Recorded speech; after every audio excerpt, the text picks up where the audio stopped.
Buenos días, hoy seguimos con nuestro tema, va de nuestra familia. El tema de hoy es, Él se hace cargo de nuestra dignidad. Toda persona necesita un sentido de identidad o de dignidad personal, pero vivimos en un tiempo de grandes contiendas y de confusión sobre el asunto de dignidad de uno. Los obreros en huelga insisten en que ellos son dignos de un mejor salario. Los manifestantes callejeros insisten en que son dignos de un trato favorable en los esquemas económicos y sociales de las cosas. Los adolescentes insisten en que son dignos de más respeto y consideración en el hogar y en la escuela. Los padres sienten que se merecen más respeto. El énfasis supremo de la mayoría de los casos está puesto en los derechos de cada uno. Una persona tiene cierto número de derechos, los que puede reclamar, pues es digno de algo. Dios comienza desde un punto diferente. Él comienza no con nuestros derechos, sino con nuestros deberes. Humillaos pues bajo la poderosa mano de Dios. Dios es una mano poderosa para tratar con sus propios hijos. Jesús era atractivo, convincente y abierto cuando trataba con los que estaban alejados, pero cuando trataba con sus discípulos, procedía en mayor estritez y disciplina. Mientras más se allegue a Jesús, con mayor poder viene la mano de Dios sobre usted. A menudo el testimonio de los nuevos cristianos es algo semejante a esto. Llegué a ser cristiano y se resolvieron mis problemas. Mi negocio prosperó, mi vida familiar mejoró. A menudo esto es cierto, pero no es el cuadro completo. También está el otro aspecto. Cuando me convertí, mi vida llegó a ser un enredo. Todo me salía mal. Cosas a las que antes ni siquiera presté atención llegaron ahora a ser problemas. La mano poderosa de Dios está sobre nosotros. La respuesta a eso es: humillaos, acepte su mano poderosa, pues Él ha tomado cargo. Cuando Dios se hace cargo de nosotros en nuestras familias, el primer paso que tomamos es humillarnos ante el trato que nos da. Él comienza a mostrarnos algo de lo que es nuestro deber. Él no nos habla acerca de nuestros derechos. Él dice: humillaos bajo mi mano. Tengo un plan para ti. He tomado el control. Estoy a cargo de la clase de persona que cada uno de ustedes debe de llegar a ser. La clase de familia, el trabajo que hacen y todos los diferentes círculos en que se mueven. La manera humana de demandar derechos a menudo termina en derramamiento de sangre, en lucha, en frustración y en derrota. La manera de Dios de comenzar primero con el deber y de humillarnos bajo su poderosa mano termina de este modo. Él os exaltará cuando fuere tiempo. Cuando Dios se hace cargo de nuestra dignidad de persona o de la nuestra familia, esta promesa está involucrada en el mismo acto de su toma de cargo. Él os exaltará cuando fuere tiempo, dice en primera de Pedro 5:6. En forma reposada debe de cultivarse esta convicción en nuestros hogares. El concepto que otras personas tengan de nosotros es secundario. Lo que verdaderamente importa es qué concepto tiene Dios de nosotros. Quien fuera presidente de un colegio de una generación pasada dijo decididamente: este colegio está dedicado a Dios, sin disculpas a nadie, porque tenemos tanto miedo de adoptar una posición tan decidida como esta en relación con nosotros y nuestras familias. Una vez durante nuestras lecturas devocionales leímos la historia de una comunidad nacional cristiana en China. Su nombre traducido literalmente significaba la familia de Jesús. Esto nos impresionó de veras, y un día alrededor de la mesa del desayuno comentamos: ¿qué no es eso lo que deseamos ver? ¿Ser una familia de Jesús? ¿Cuál es el valor que tenemos ante Jesús? Eso es lo que cuenta. Tratemos de agradarle y dejemos que sea Él quien se preocupe de nuestra posición y reputación ante los demás. A veces nosotros nos preocupamos más en el que dirán, pero lo que más debería de preocuparnos es lo que Dios quiere de nosotros si estamos haciendo las cosas agradándolo a Él. El padre que vive manteniendo esta verdad Se ahorrará a sí mismo y a su familia mucho esfuerzo inútil. Supóngase que usted está ascendiendo en la estructura ejecutiva de una corporación. Es un alivio saber que Dios está a cargo de su promoción y no el vicepresidente, que es su superior, ni el compañero, que es el competidor para el puesto superior, sino Dios. Él está a cargo de su posición. Pues usted le ha rendido su vida y el trabajo que tiene llega a ser una venida de servicio a Él. En un sentido profundo y fundamental, usted está trabajando para Dios y todo lo que hagáis, hacedlo de corazón como para el Señor y no para los hombres. Colosenses 3:23. La palabra de Dios es muy clara, hermanos. ¿Por qué nosotros eh, no hacemos las cosas correctas si la palabra de Dios es clara? Cuando un hombre se rinde a Dios, en este punto, Dios se hace cargo de su carrera. Tal persona puede lanzarse alegremente al trabajo dejando los afanes de su ascenso, sus ganancias y su éxito en la mano de Dios. Los niños que son criados con esta clase de ideal puede que no siempre encuentren fácil vivir de acuerdo con él. Las normas y símbolos de la manera que de ser el mundo pueden ejercer presiones mezquinas sobre los niños. Hay cosas para que los niños no las soportan, la mucha presión, pero aprenden de ella. Y entonces, cuando estos niños son formados así, tal vez al principio se les hará bien difícil. Una madre nos contó una vez que su hija adolescente había llamado al joven que había de ser su acompañante a la fiesta de graduación y le dijo: he oído algo de lo que están planeando para después de la fiesta, y deseaba darles la oportunidad de romper el compromiso que tienes conmigo mientras todavía tienes tiempo de conseguir otra acompañante. Pues cuando yo acepto una cita, Jesucristo va conmigo. En algunos círculos no se podría hacer más. No se podía ser más anticuado. El joven lo consideró y rompió el compromiso. Ya ella no iría a la ceremonia y lloró por esta razón. No es siempre fácil ser testigo de Jesús. Sin embargo, Él le dio a ella algo más duradero y precioso que las atenciones de un muchacho amigo del liceo, el sentir dignidad que procede de la aprobación. Eh, Al joven que había de ser su acompañante a la fiesta de graduación, y le dijo ella: he oído algo de lo que están planeando para después de la fiesta y deseaba darte la oportunidad de romper el compromiso que tienes conmigo mientras todavía tienes tiempo de conseguir otra acompañante. Pues cuando yo acepto una cita, Jesucristo siempre va conmigo. Esta niña, esta joven adolescente, llamó al joven que había de ser su acompañante a la fiesta y esto fue lo que le dijo, ¿verdad? Y es inevitable que con el fin de ser aprobados por Dios, debemos a veces sufrir el ridículo y el rechazo de la gente. Esto es lo que significa ser cristiano y nunca debiéramos de tratar de almibararlo o de esconderlo de nuestros hijos. Sin embargo, en medio de este ridículo y rechazo, uno puede conocer el gozo tranquilo de una comunión interrumpida con Él.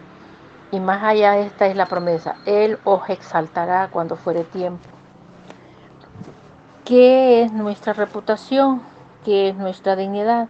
A los ojos de nuestros vecinos, a los ojos de los demás, a los ojos de la comunidad, a los ojos del patrón, del papá, o a los ojos de la iglesia, a los ojos de los muchachos que nos ven, a los ojos de nuestras amistades, los compañeros de escuela, compañeros de estudios de la universidad, a los ojos de las personas que están en la iglesia, a los ojos de los pastores. A veces queremos nosotros aparentar ante los ojos que nos ven. Para nosotros es más importante el que dirá nuestro pastor, el que dirán los líderes, el que dirán los hermanos, el que dirán los maestros, los amigos, la familia.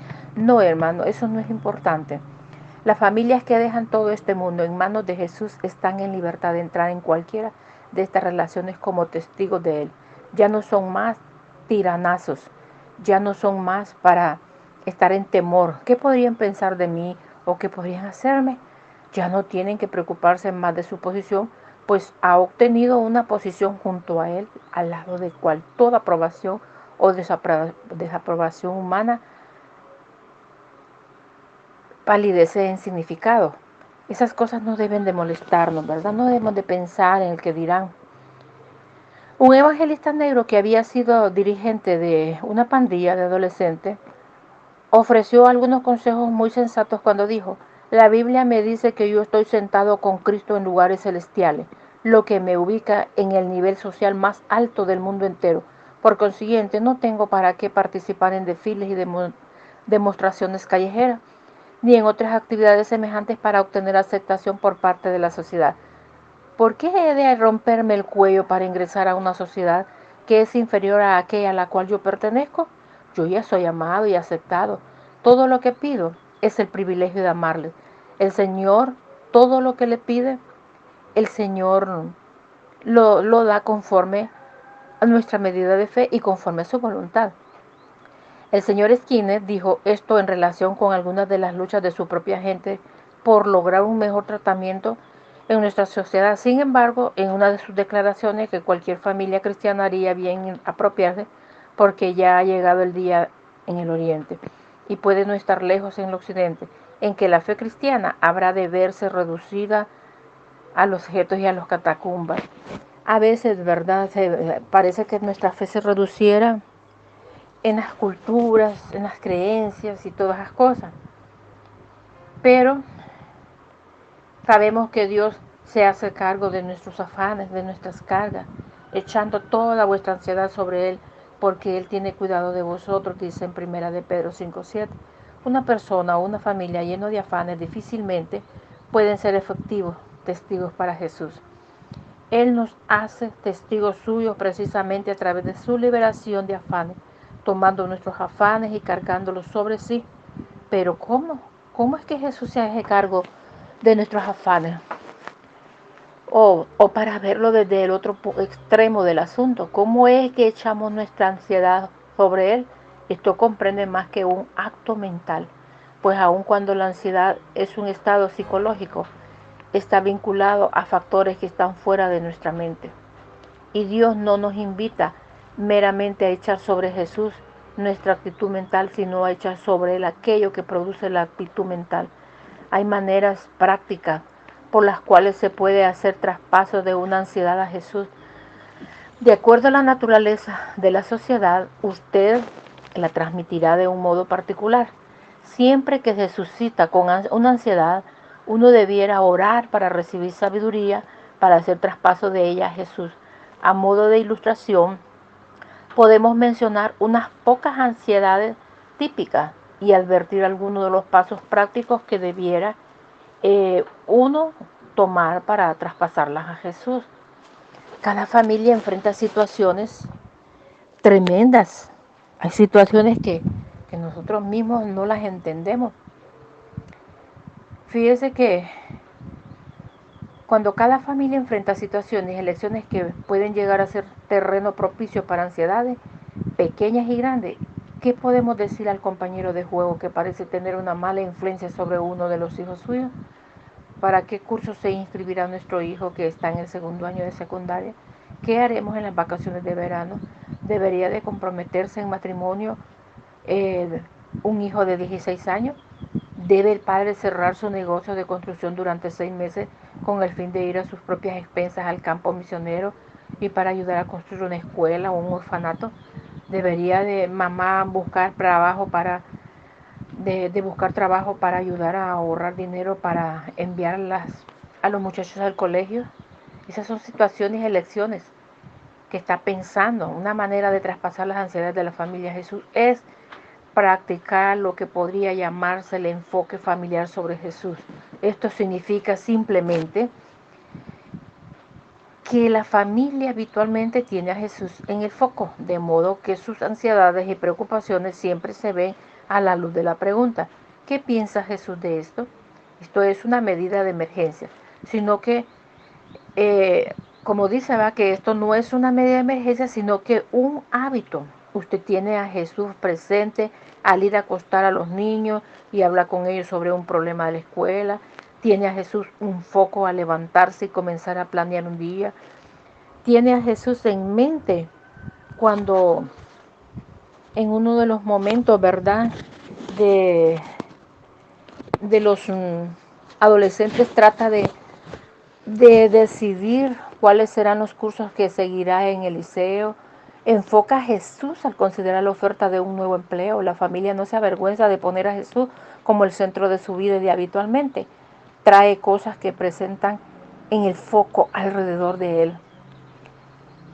Cuando habitualmente trae cosas que presentar en el foco de alrededor de él, no puede echar ansiedades.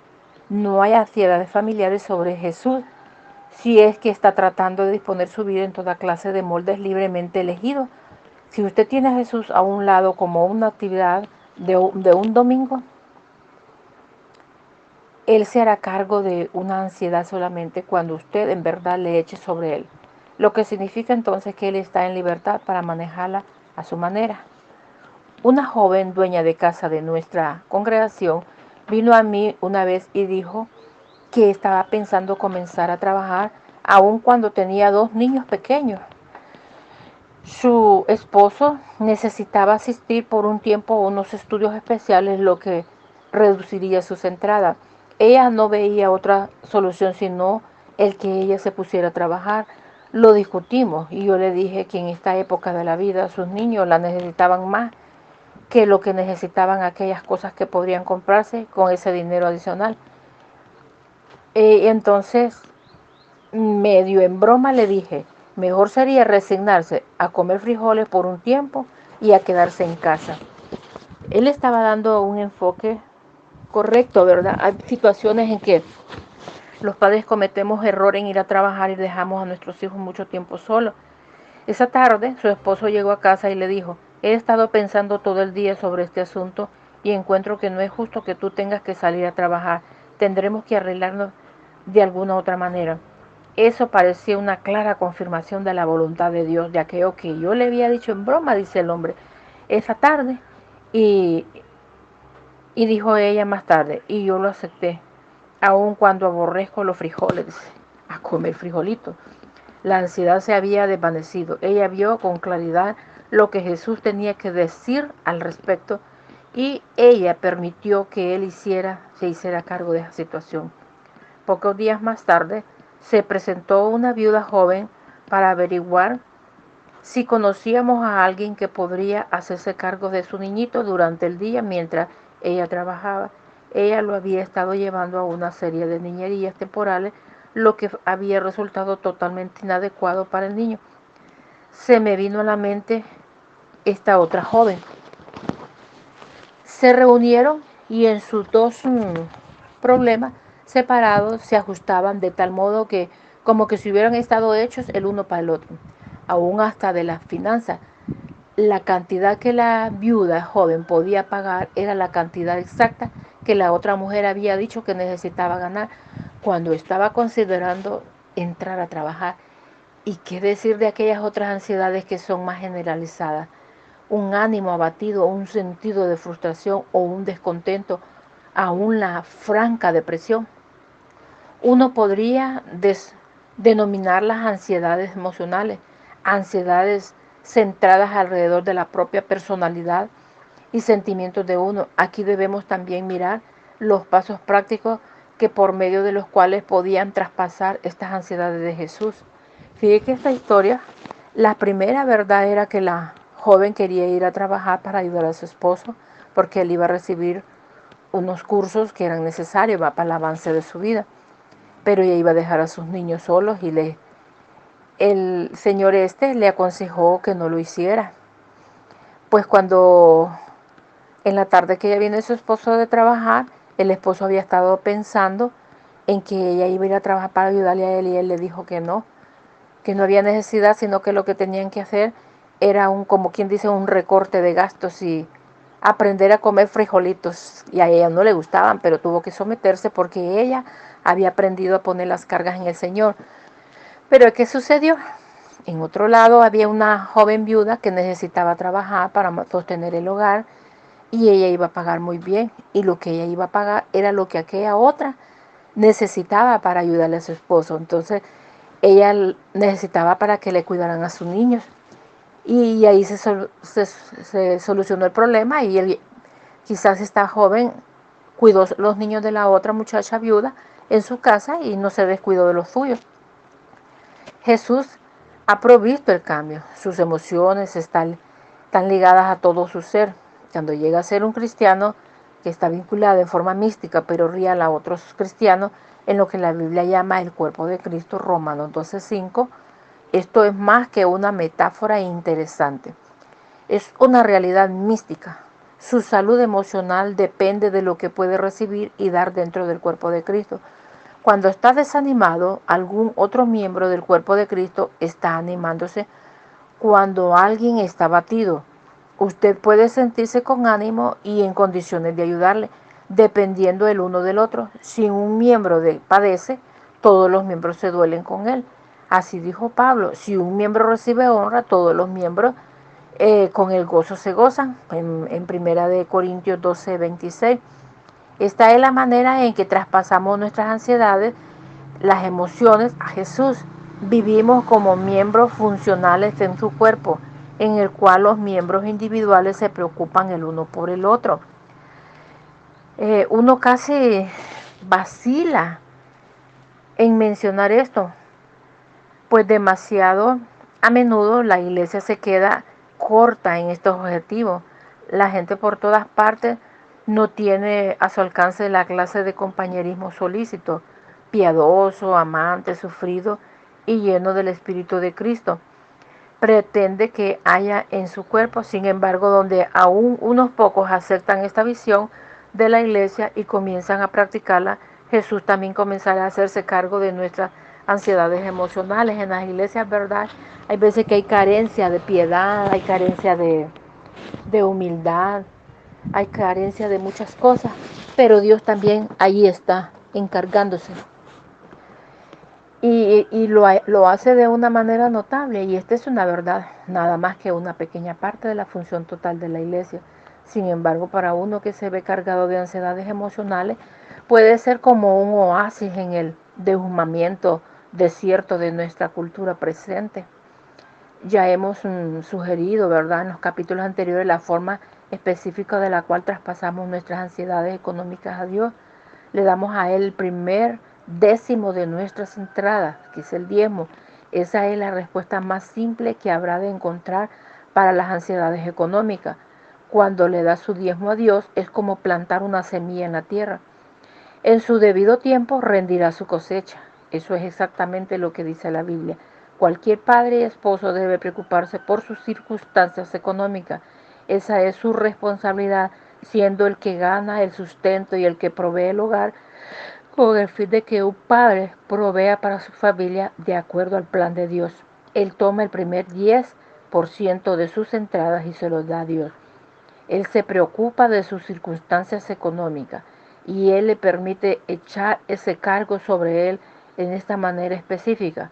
Las familias que echan sus afanes sobre Jesús no tendrán que idear maneras inteligentes de testificar. Dios los hace sus testigos, dejándolos experimentar su cuidado paternal. Mucha gente, ¿verdad?, como hablábamos anteriormente, se vanaglorían contando: todo lo que le pido a Dios me lo da. Todo lo que yo hago me sale bien porque Dios, yo soy su hija preferida. No, eso tampoco es así. Él se hace cargo de todas nuestras luchas, de todos nuestros problemas, se hace cargo de todo. Cuando usted echa toda su ansiedad en Él, cuando usted hace todo confiando de que Él es el centro de su vida, que usted es una persona humilde, temerosa, obediente, sumisa a Él, entonces Él toma control de lo suyo. Dice en la palabra de Dios: sed sobrios y velad, porque vuestro adversario el diablo, como león rugiente, anda alrededor buscando a quien devorar, al cual resistid firmes en la fe. Después que hayáis padecido un poco de tiempo y el mismo os perfeccione, afirme, fortalezca y establezca. Dice en 1 Pedro 5, 8, 10. Entonces, después de haber padecido, ¿verdad?, un poco de tiempo, Él mismo nos perfeccionará, nos afirmará, nos fortalecerá y establecerá su reino en nosotros. La vida familiar de hoy se ve acosada por muchos conflictos Cuando usted enfrenta estos conflictos bajo muchas circunstancias diferentes, comienza a haber algunas similitudes significativas. La gente a menudo se ve confundida con respecto a quién es el verdadero enemigo. No saben precisamente qué es lo que se espera de ellos en el conflicto y parecen no darse cuenta en dónde va a terminar todo. Primeramente, entonces, no conocemos al enemigo. El conflicto en un hogar puede parecer como una cosa entre el esposo y la esposa, o entre los hijos y los padres, entre las presiones sociales externas y las normas familiares. Sin embargo, a menudo la gente hace declaraciones como esta: siento como que si algo estuviera mal, pero no puedo precisar qué es. Esa casa me deja asombrado. Siento como que tengo que salir de ella o me voy a volver loco. Empezamos discutiendo calmadamente, pero ni siquiera nos dimos cuenta cómo llegamos a gritarnos el uno al otro y nadie sabe quién lo comenzó. Repentinamente, él se siente atemorizado, temeroso de todo, y no podemos imaginarnos por qué. Y es como que si uno estuviera atormentado por un enemigo invisible. En segundo lugar, no sabemos qué hacer cuando el conflicto acosa nuestro hogar. Vemos que los papeles en la familia están confundidos. El esposo no sabe lo que significa ser la cabeza de su hogar. La esposa no sabe lo que significa ser una dueña de una casa, viviendo bajo la protección de su marido. Los hijos están confundidos sin saber quién es qué y cuál es el lugar que a ellos les corresponde. Totalmente las cosas. Somos sorprendidos en conflictos, pero no sabemos lo que se espera de nosotros. El tercero, no tenemos una visión clara de dónde a dónde nos conducimos en este conflicto y esta lucha. Simplemente miramos que estamos en dificultades. Un ejecutivo de éxito me dijo una vez: no sé a dónde me dirijo. He hecho todo en buena forma, me he abierto hasta paso a paso hasta la cumbre. Muchos me llamarán un hombre de éxito, pero no, no sé a dónde me dirijo. Me siento como si anduviera a tientas en la oscuridad. No sabemos quién es nuestro enemigo, no sabemos lo que se espera de nosotros, no sabemos dónde estamos yendo. En medio de esta situación en confusión, Jesús viene a hacerse cargo de nuestra lucha. Él se hace cargo de nuestras luchas. Así es que nosotros tenemos que aprender a poner nuestras luchas a los pies de Jesús. La primera cosa que Él nos muestra de la identidad de nuestro verdadero enemigo: vuestro adversario, el diablo, como león rugiente, anda alrededor buscando a quien devorar. Tras los conflictos internacionales, tras los conflictos sociales, tras los conflictos personales y familiares, se oculta el agitador por excelencia, el maestro de manejar en las cuerdas, que se llama Satanás. Jesús reconoció esto en Mateo 16:22. Se nos muestra cómo en el círculo íntimo de los discípulos, Pedro comienza a reconvenir a Jesús y le dice: Señor, ten compasión de ti, en ninguna manera esto te acontezca. Ir a Jerusalén y ser crucificado, en ninguna manera esto te acontezca. Inmediatamente Jesús se da cuenta de quién provienen estas palabras y dice: quítate delante de mí, Satanás. Y él descarta a Pedro y le habla al poder que está agitando a Pedro en ese momento. Pablo sabía estas cosas. En Efesios 6:12 dice: porque no tenemos lucha contra sangre y carne, ni contra principados, contra potestades, contra los gobernadores de las tinieblas de este siglo, contra huestes espirituales de maldad en las regiones celestes.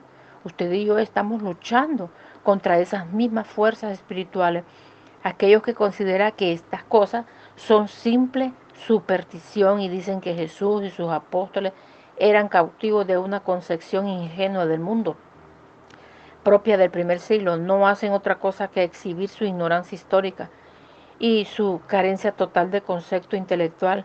Una lectura sería de la historia mostrada por el concepto del mundo, que era una corriente en los días de Jesús y que consideraban seriamente el reino no físico, lo de Jesús, sino mismo como el reino físico que se mantuvo, ¿verdad? La gente, cuando oían hablar del reino físico, de un reino, ellos se imaginaban un reino físico. Lo mismo como el reino físico que se mantuvo en Occidente, hasta habían entrado en el siglo XIII en el Oriente, nunca ha desaparecido. No fue sino hasta que Tomás de Aquino redescubrió a Aristóteles que el clima intelectual del Occidente comenzó a cambiar. Las grandes padres de la Iglesia que nos dieron nuestra fe trinitaria no eran enanos intelectuales y todos ellos consideraban con mucha seriedad cosas tales como ángeles, demonios, milagros, revelación, la acción directa del reino espiritual sobre el reino natural. Todas estas cosas se han dado a través de la historia. Esto no significa que ellos fueron unos místicos soñadores, ellos simplemente incluían toda la realidad en su pensamiento y en su consideración, no la limitaban a la realidad material como hemos hecho en el occidente. Fíjese que es simplemente un concepto intelectual el que se supone que el conocimiento que Jesús tenía del reino espiritual era una ingenua manera de pensar propia del primer siglo. Jesús y sus apóstoles sabían más acerca de la realidad espiritual que cualquiera de nuestros más modernos teólogos. Cuando ellos hablaban de demonios y los echaban fuera, no estaban prestando atención a los prejuicios y creencias de su tiempo. Ellos lidiaban con la realidad espiritual con un poder y autoridad que nosotros de la iglesia actual podemos solo anhelosamente imaginar. La idea que hemos avanzado en comprensión espiritual por sobre los cristianos primitivos está basada en este razonamiento equivocado. Hemos avanzado en cuanto a conocimiento del mundo material, pero precisamente a causa de nuestra preocupación por el mundo material, hemos indudablemente retrocedido en cuanto a la comprensión del reino espiritual. Esto es lo único verdaderamente sensato. Cuando comience a especializarse en cualquier campo particular por una comprensible limitación del campo particular, se ve forzado a descuidar otras cosas. La mayoría de los adultos fracasarían en una de las pruebas de matemáticas del liceo unos pocos años después de su graduación por haberse concentrado en otros campos. Inevitablemente retroceden en cuanto a su facilidad. En el Señor, hermanos, en otras palabras, no tenemos que volvernos atrás. No tenemos que retroceder. Ya hemos avanzado. Lo que es cierto de un individuo es también cierto en una cultura. Nosotros no tenemos que descuidarnos del reino espiritual.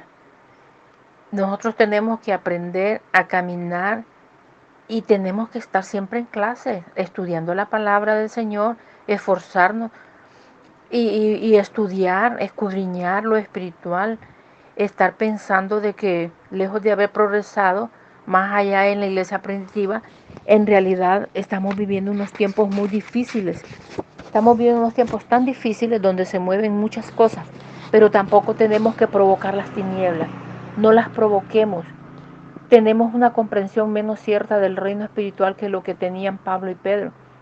¿Por qué es importante que los cristianos reconozcan esto? ¿Qué relación puede tener esto con la vida familiar cristiana? En el reino espiritual, existe no tan solamente Dios y el bien, sino también el mal, Satanás.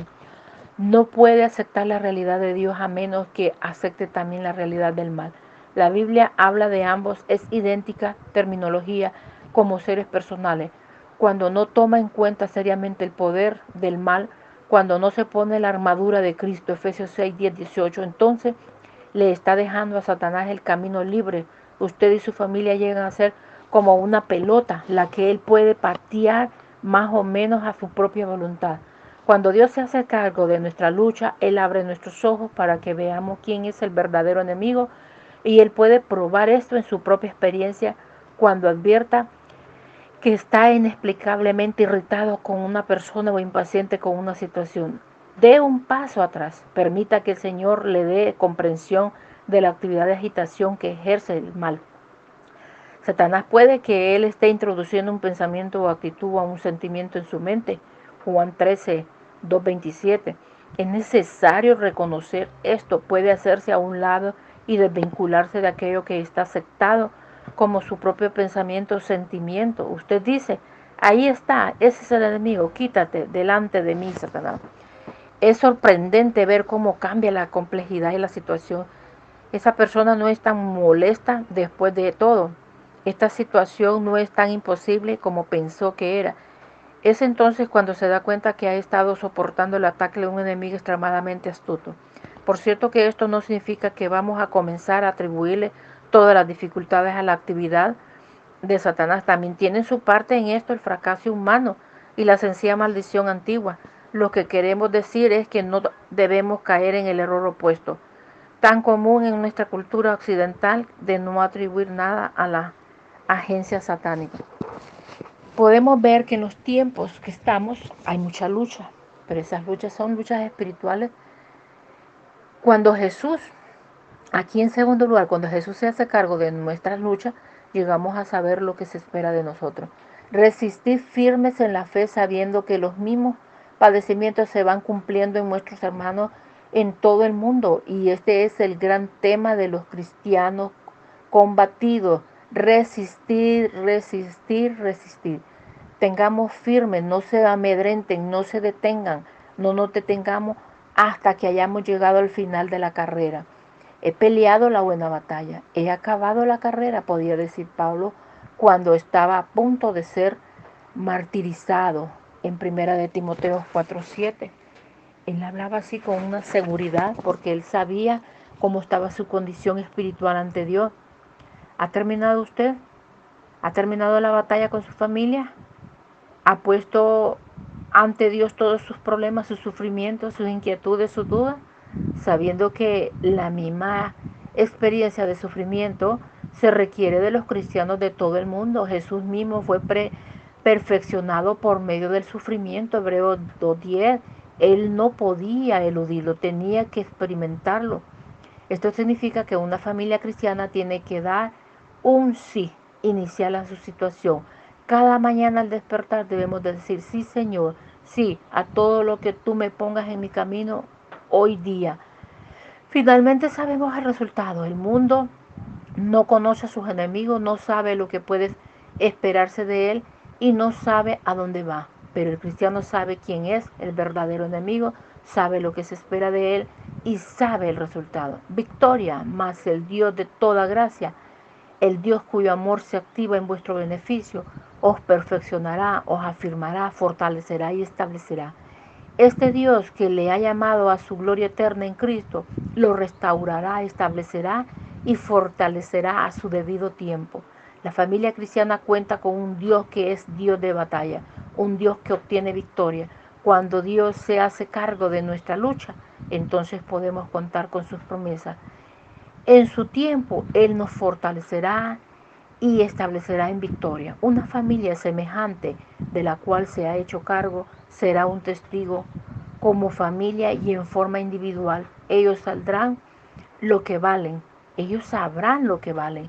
Son hijos del Rey, experimentan su cuidado paternal, habitan bajo la sombra del Omnipotente y su poderosa mano derecha está cuidándolo continuamente. Cualquiera que llega a conocerles en verdad se dará cuenta que vive bajo la autoridad y bendición de un poder que está más allá de ellos. Esto es lo que constituye en verdad la vida cristiana familiar, vivir a causa de un poder que está más allá de nosotros. La clase de cosas que hemos considerado en esta enseñanza, que es la enseñanza, disciplina, autoridad y responsabilidad, relaciones interpersonales, aún la vida de adoración, son mayormente mecánicas. Estas mecánicas son importantes. Sin ellas el poder no tiene vías de expresión, pero lo que necesitamos por encima de todo es el poder mismo, o permítaselo decirlo así, el poder mismo, porque la familia cristiana encuentra su vida y esperanza sobre la fe de que el Señor, a quien su vida y palabra testifican, el Señor a quien esperan con vehemencia, ansiedad, he aquí que viene en las nubes y todo ojo le verá. Apocalipsis 1:7, Él viene con las nubes, dice, el mismo Dios del cielo y de la tierra. Este Señor ya ha tomado su lugar de morada en el círculo de su familia para manifestar allí por anticipado una semejanza de su reino, una saborear por anticipo de aquel día cuando Él morará con ellos y ellos serán su pueblo y Dios mismo estará con ellos. Apocalipsis 21:3. Hemos culminado con esta enseñanza de vivir bajo el orden divino de Dios, las familias cristianas. Las familias cristianas viven bajo el orden divino de Dios y saldrán adelante victoriosas y llegaremos hasta el fin si perseveramos y creemos siempre y ponemos en práctica la palabra, sus consejos a través de la Sagrada Escritura. Que Dios bendiga a todas las familias del mundo, que Dios bendiga a cada familia representada, que Dios bendiga a los esposos, las esposas y los hijos, y que Dios nos ayude a continuar en medio de las luchas, en medio de las pruebas, en medio de los sufrimientos, los conflictos, confiando que su mano poderosa derecha nos sostiene. Que el Señor me los bendiga, me los guarde y pongamos en práctica la vida espiritual. Está en las manos de Dios y nosotros dejamos que Él sea el que nos dirija. Que Dios me les bendiga y me los guarde, amados hermanos. En el nombre de Jesús. Amén.